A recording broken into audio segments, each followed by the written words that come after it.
Assalamualaikum warahmatullahi wabarakatuh. Innal hamdalillah wassalli wa usallimu ala Rasulillah wala haula wala quwata illa billah. Wa ba'du. Puji dan syukur marilah kita panjatkan kehadirat Allah Subhanahu wa taala. Alhamdulillah ya. Kita bisa ketemu kembali dalam pembelajaran pendidikan agama Islam dan budi pekerti. Ya.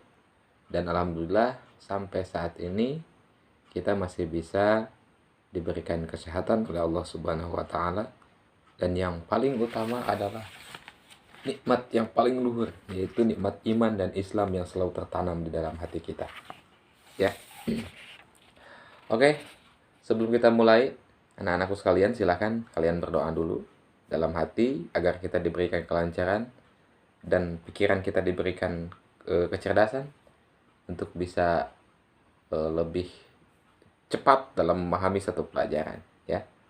Bismillahirrahmanirrahim. Bapak pimpin ya. Rabbi zidni ilma warzuqni fahma. Amin ya Allah ya rabbal alamin. Pada pembelajaran kali ini kita akan membahas tentang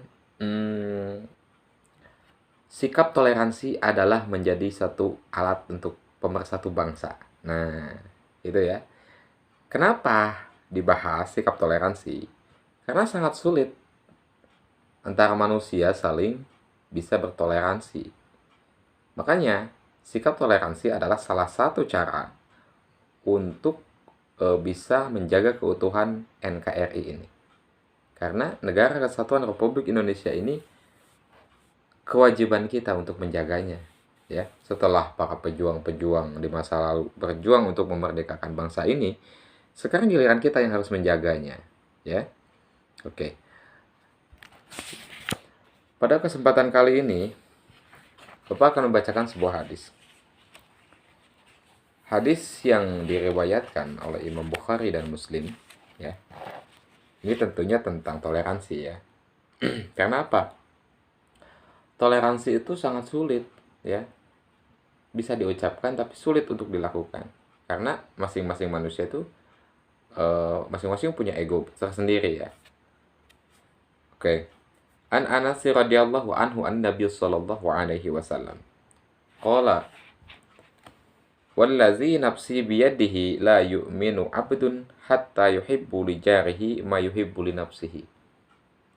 Jadi artinya dari Anas radhiyallahu anhu berkata, sesungguhnya Rasulullah SAW tersabda, demi Allah, ya, yang jiwaku di tangannya, tidaklah beriman seorang hamba sehingga dia mencintai tetangganya sebagaimana dia mencintai dirinya sendiri. Nah, dari hadis ini Rasulullah SAW mengajak kita pada sikap toleransi agar semua warga, semua manusia bisa saling menghormati, saling menghargai, ya, saling mencintai. Bukan berarti tadi ada kata-kata mencintai tetangga lebih daripada mencintai diri sendiri, terus tetangga kita cintai, ya, apalagi istri orang. Salah itu, ya. Itu salah penafsiran. Yang maksudnya di sini mencintai tetangga itu berarti kita harus hidup rukun, ya. Tidak boleh yang namanya kita mengusik-usik rumah tangga orang lain, tidak boleh mengusik-usik tetangga kita, ya. Kenapa? Ya masing-masing kita punya keperluan, punya keinginan, ya. Kita harus menghargai pendapat orang lain. Kita harus toleransi tetap, ya. Misalkan tetangga kita ada yang non-muslim atau ada yang beda golongan misalkan, bukan ahli sunnah wal jamaah, kita tidak boleh mengusik mereka, ya. Rasulullah SAW aja ketika bertemu dengan orang kafir tetap Kanjeng Rasul itu menyayangi dia, tetap menghormati dia, karena memang kita menghormati atas dirinya, bukan agamanya, ya. Kalau agama udah jelas, ya, lakum dinukum waliyadin. Nah, gitu kan, ya. Untukmu agamamu, untukku agamaku, ya. Karena sesungguhnya inna dina indallahil Islam, sesungguhnya agama yang paling diridhoi Allah itu, hanya satu, agama Islam. Ingat itu, ya. Tanamkan selalu dalam hati kita, ya. Perkuat tauhid kita agar keimanan kita tidak melenceng, apalagi dengan situasi Covid seperti ini. Ya, banyak orang lebih ketakutan terhadap penyakit dibandingkan dengan takut kepada Allah. Masya Allah, naudzubillah, tsumma naudzubillah min dzalik. Mau bagaimana Allah mengangkat penyakitnya? Sementara manusianya saja bukannya beriman, bukannya beribadah, berdoa kepada Allah agar penyakitnya cepat diangkat, justru malah menjauh. Logikanya kan seperti itu ya. Nah, misalkan gini, kita ada keinginan. Ketika kita punya keinginan, otomatis kita harus mendekati orang yang punya barang atau apapun yang kita inginkan itu. Ketika udah dekat, ya pastilah kita minta juga dikasih, ya. Ini bagaimana mau dikasih? Kita memohon, ya Allah, angkatlah penyakit ini. Tapi kok manusianya, ya? Nah, itu. Hati-hati tuh, tanamkan dalam diri kita, dalam hati kita, bahwa Allah cuma satu. Tiada aturan yang paling utama yang harus diikuti adalah aturan Allah. Ingat ya. Kita harus menjaga kesehatan, tetap pakai prokes, ya. Pakai masker, jaga jarak. Tapi ingat, semua itu jangan menghalangi kita untuk tetap beribadah kepada Allah Subhanahu wa taala. Ya. Bersikap toleransi adalah toleransi dalam antar manusia dengan manusia ya. Kita dengan teman atau dengan tetangga. Tapi bukan dalam hal agama ya. Nah, pentingnya perilaku toleransi ya, itu. Toleransi itu sangat penting dalam kehidupan manusia, baik dalam berkata-kata maupun dalam bertingkah laku. Ya, dalam hal ini toleransi berarti menghormati dan belajar dari orang lain. Ya. Menghargai perbedaan, jabatan, kesenjangan ya di antara kita sehingga tercapai kesamaan sikap. Mau beda golongan, mau beda partai, mau beda agama, tetap ya Bhinneka Tunggal Ika. Berbeda-beda tapi tetap satu tujuan, yaitu apa? Tujuan kita adalah hidup mengembangkan atau meningkatkan dan menjaga keutuhan tanah air kita ini ya. Itu menjadi sebuah kewajiban untuk kita sebagai putra-putri bangsa, apalagi anak-anakku sekalian ini adalah jiwa penerus. Coba bayangkan 10 tahun yang akan datang mungkin Anda mau jadi apa? Apakah Anda pernah berpikir kalian hidup sekarang hanya di tingkat SMA, baru SMA, tapi apakah 5 tahun ke depan kamu jadi apa? 10 tahun ke depan kamu jadi apa?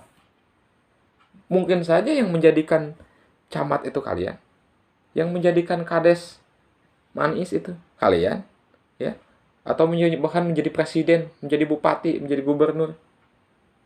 Nah, kenapa? Karena kalian ini adalah putra-putri bangsa, tidak menutup kemungkinan, ya. Kalian misalkan berpendapat, pada saya mau orang kampung, gak mungkin jadi presiden. Buktinya, Pak Jokowi sekarang jadi presiden, dia orang kampung loh. Anak singkong, sama kayak kita dulunya. Tapi karena keinginannya kuat, terus dia berprestasi, alhamdulillah. Ya, sekarang dia bisa menjadi orang nomor 1 di Indonesia. Dan kita harus menghormatinya karena dia memang presiden kita ya. Atau walaupun kita misalkan beda pendapat atau misalkan beda beda partai ya, atau kita nggak coblos dia, ya tetap aja yang namanya kita kan taat konstitusi ya. Sama Bapak juga seperti itu ya. Yang namanya kita warga negara kan udah dijelaskan dalam penjelasan yang kemarin ya. Atiullaha wa atiur rasul wa ulil amri minkum. Taatlah kepada Allah, taatlah kepada Rasul, dan taatlah kepada pemimpin. Selama aturan pemimpin tidak melenceng daripada aturan Allah Subhanahu wa taala. Paham ya? Oke. Nah, terkait pentingnya tentang toleransi ini, selain tadi hadis yang diriwayatkan oleh Imam Bukhari dan Muslim, Allah Subhanahu wa taala juga berfirman dalam Al-Qur'an ya. Di dalam Al-Qur'an surat Yunus ayat 40 dan Yunus 41. Silahkan dibuka Al-Qur'annya, kalian pahami, kalian baca, telaah ya. Kita analisis ya, mengidentifikasi ayat atau dalil yang ada dalam Al-Qur'an. Oke. Mohon diperhatikan. A'udzu billahi minasy syaithanir rajim. Bismillahirrahmanirrahim. Wa minhum man yu'minu bihi wa minhum man la yu'minu bihi. Wa rabbuka a'lamu bil mufsidin. Wa in kazzabuka faqul li 'amali wa lakum 'amalukum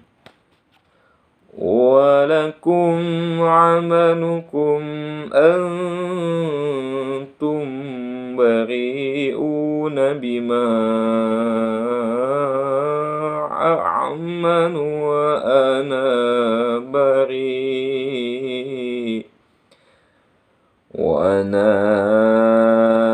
bari'um mimma ta'malun. Shadaqallahul azim. Oke. Sebelum kita baca artinya, kita bisa identifikasi dulu tentang tajwid nih. Kalian udah apa belum nih tajwidnya nih, ya? Nah, coba lihat Al-Qur'annya atau yang lagi dapat, ya boleh perhatikan saja, ya. Dengarkan saja. Wa min hum, min idhar halqi. Nun mati menghadapi ha huruf idhar, ya. Fal awwalu idharu qabla ahrufil haqqi situn rutibat fal ta'rifi. Ya, itu hamjun pahaun summa ainun haun mukhmalatani summa ghinun khaun. Itu ya. Hamzah, ha, ain, ha, ghin, kha itu huruf idhar halqi. Ya. Idhar itu jelas, halqi itu halak, tenggorokan.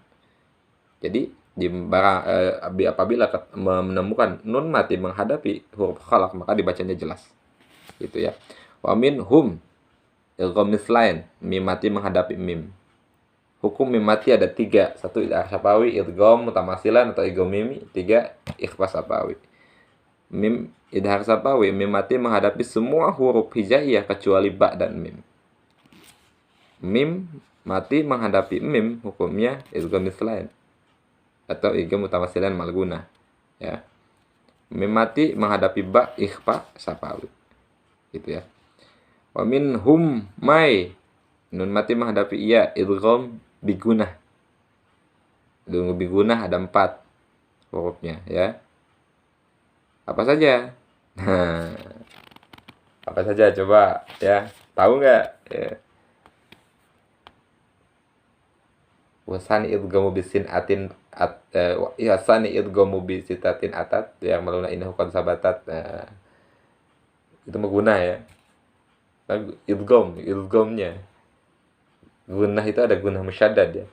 Kalau idgham matikan huruf pertama masukin ke huruf yang kedua. Jadi ini harusnya kan man yu'minu, maka dibaca may yu'minu. Nun mati masuk ke iya, gitu ya. Idgham bigunah hurufnya ada 4, ya, mim, nun, waw, atau disebut lafaz yanmu. Dan ada idgham bila gunah. Idgham itu bagi 2, ada bigunah, bila gunah. Bigunah itu ada 2 ya. Idgham bigunah ada 4 hurufnya, ya, mim, nun, waw. Idgham bila gunah ada 2, lam dan raw. Ya. May yu'minu bihi, wa minhum man la yu'minu bihi wa rabbuka a'lamu bil mufsidin. Nah, gitu ya. Kalau satu-satu waktunya nggak bakalan cukup nih ya. Sebagian saja. Oke. Yang penting kalian harus tahu dulu pokoknya dalam Al-Qur'an. Ya. Ada hukum nun mati. Ada hukum mim mati. Hukum nun mati ada 4. Yang pertama izhar, idgham, iqlab, ikhfa. Ya. Izhar halqi. Hurufnya ada 6, hamzah, ha, ain, ha, ghin, kha. Idgham dibagi 2, bigunah, bila gunah. Bigunah ya mim, nun, waw. Bila gunah, lam dan raw. Terus yang ketiga ikhfa. Ya. Yang ketiga apa tadi? Lupa tadi apa? Tidak halki, idgham Iklab ya. Nun mati menghadapi ba. Bacanya mim. Bukan min ba, tapi mim ba. Ya.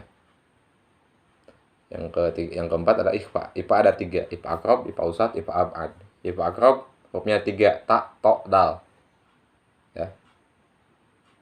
Ikhfa tuh dengung artinya. Akrab itu dekat. Jadi mahrajnya itu dekat. Ta masih terpulisan bainahu wa baina ma yaliha. Tungtung letah sama gigi atas ya. Ta, to, dal. Terus yang kedua adalah ipa akrab, ipa usat. Ipa usat itu pertengahan dengungnya, jangan terlalu dengung ya, pertengahan. Hurufnya ada 10. Syajim za zai shin shin shod dodopa ya. Terus ifa yang ketiga adalah ifa abad. Abad itu jauh dari ba'idun ya. Ikhfa abad jauh, makanya dengungnya itu banget. Hurufnya ada 2, kopo dan kaf. Oke, situ saja ya. Nah, kalian nanti dipraktekkan lagi, dibaca-baca lagi buku tajwid, Bapak percayalah. Yang namanya manis basic pesantren banyak ya. Kalian masih ngaji. Mudah-mudahan jangan patah semangat. Ngaji itu kewajiban ya. Awas loh, menuntut ilmu tuh minal mahdi lalahdi ya. Dari mulai kamu di ais, di pangku, sampai kamu masuk ke liang lahat. Nggak ada berhentinya yang namanya mencari ilmu, apalagi ilmu agama. Ingat ya, yang menerangi kamu dalam kubur bukan lampu neon ya, tapi bacaan Al-Quran. Paham ya? Oke, kita baca artinya ya. Artinya wallahu alam. Dan di antara mereka ada orang-orang yang beriman ya. Wa minhum mayyu'minu, dan di antara mereka ada orang-orang yang beriman kepadanya, itu kepada Al-Quran. Dan di antaranya ada pula orang-orang yang tidak beriman kepadanya. Sedangkan Tuhanmu lebih mengetahui tentang orang-orang yang berbuat kerusakan. Nah, itu ayat 40-nya. Sekarang ayat 41-nya. Dan jika mereka tetap mendustakan Muhammad, maka katakanlah, bagiku pekerjaanku dan bagimu pekerjaanmu. Kamu tidak bertanggung jawab terhadap apa yang aku kerjakan, dan aku pun tidak bertanggung jawab terhadap apa yang kamu kerjakan. Seperti yang tadi, lakum dinukum waliyadin. Ya. Untukmu agamamu, untukku agamaku. Kita jangan mengusik agama orang lain. Ya. Karena yang namanya agama itu riskan ya. Sensitif. Hati-hati loh. Hati-hati. Oke. Kemudian di dalam surat lain juga ada, di ayat masih surat Yunus ayat 41 tadi ya. Sudah dibacakan. Nah, Quran surat ayat 10 dan 40 dan 41 ini itu bahwa setelah Nabi Muhammad SAW berdakwah, ada orang yang beriman kepada Al-Quran dan mengikutinya serta memperoleh manfaat dari risalah yang disampaikan. Tapi ada juga yang tidak beriman dan mereka mati dalam kekafiran. Al-Quran itu kitab yang sudah sempurna ya. Nah, gitu ya. Nah, dari penjelasan ayat-ayat tersebut tadi dapat disimpulkan hal-hal, yaitu pertama, umat manusia hidup setelah diutus Nabi Muhammad SAW terbagi menjadi 2 golongan. Yang pertama adalah golongan umat ya. Yang pertama, dan golongan umat, ada umat yang beriman terhadap kebenaran kerasulan kitab suci yang disampaikan oleh Nabi Muhammad SAW. Yang kedua adalah golongan umat yang mendustakan kerasulan Nabi Muhammad SAW. Nah, kita wajib kalau menyebutkan bahwa ada Nabi setelah Nabi Muhammad, maka dia kafir, murtad ya. Karena jelas Nabi Muhammad SAW itu adalah khotamin nabiyyin, nabi akhir zaman itu ya.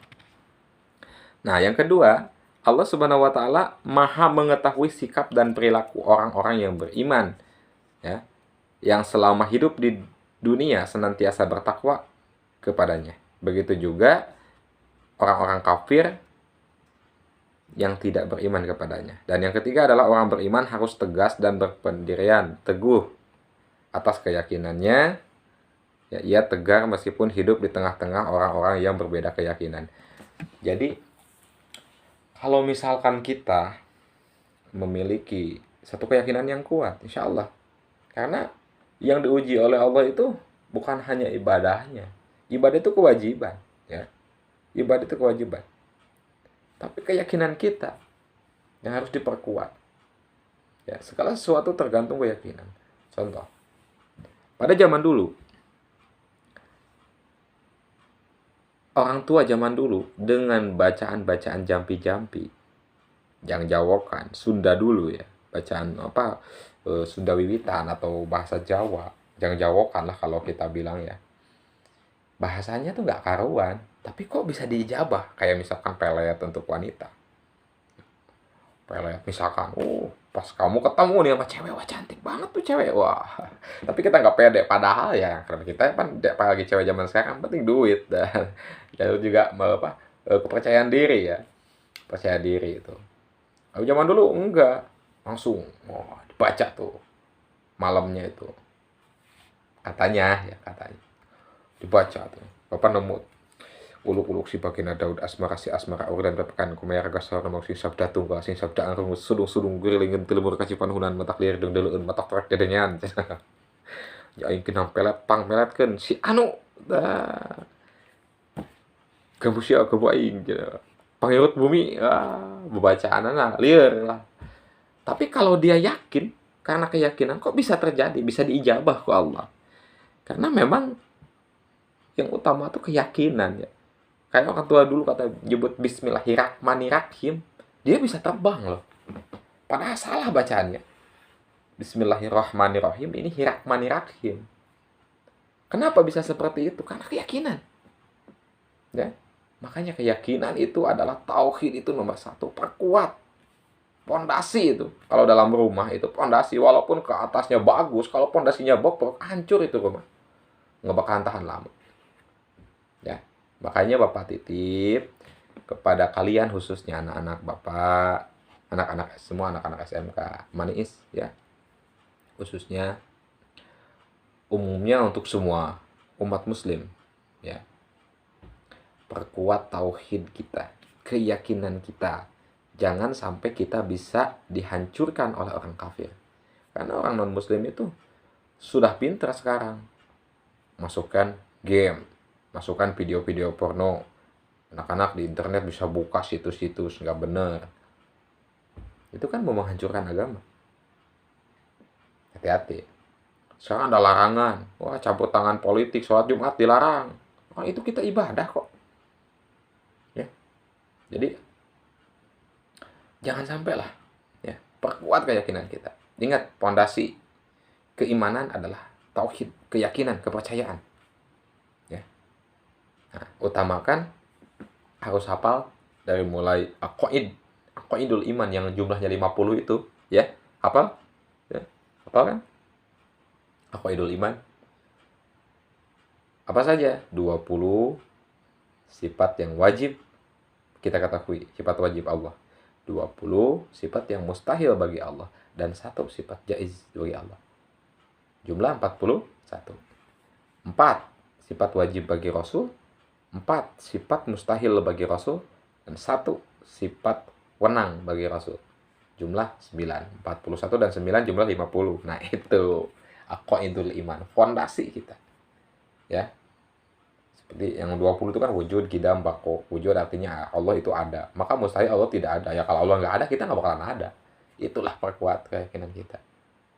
Hafalkan sifat 20 ya. Wujud qidam bako muhlafatul khwadisi qiyamu binafsi wa daniyat kudrat iradat ilmu hayat sama basor kalam qadiran muridan aliman samanha. Aliman hayyan sami'an basyiran mutakalliman. 20 sifat wajib, 20 sifat mustahil. Itu kita hafal ya dan percaya, tanamkan dalam diri kita. Oke, ya. Selanjutnya, menghindari diri dari perilaku tindakan kekerasan. Kita harus menghindarkan diri kita. Kalau misalkan mau ada kekerasan, kita berusaha sabar. Kita berpindah jalur. Kita harus benar, ya.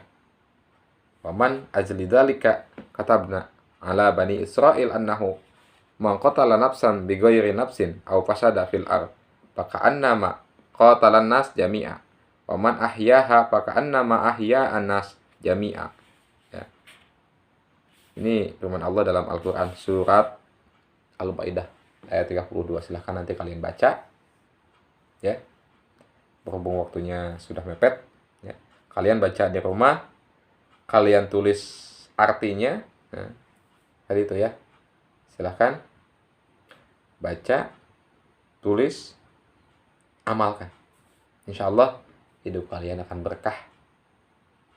Paham ya? Oke.